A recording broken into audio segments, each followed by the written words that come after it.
tunapozindua Piaggio tuktuk ya stima ama electric. And the reason why tunafanya hivi is that Diani is a tourist destination, and we know we have issues with conserving our environment, issues with the climate, and therefore we are today launching three-wheeler that is very efficient. It's charged electrically. Tumeweka zile charging stations ambazo watu watakuwa wakicharge, na tuna mpango wa kutengeneza zile za pia za kufanya swapping, kumaanisha kwamba ukiwa na battery yako unaenda unabadilisha katika petrol stations za Shell. So tumeungana pia na Shell petrol station ili watu wanaweza kufanya charging swap pale.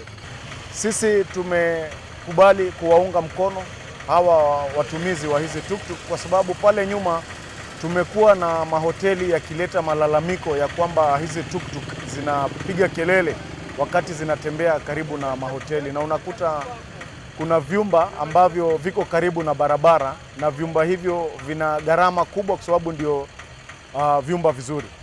Lakini kuja kwa hii tuktuk ambayo haina makelele inamaanisha sasa wawekezaji wa tuktuk wataweza kutembea na kupeleka watalii hata ndani ya mahoteli bila kusumbua wale wengine kwa sababu haipigi kelele.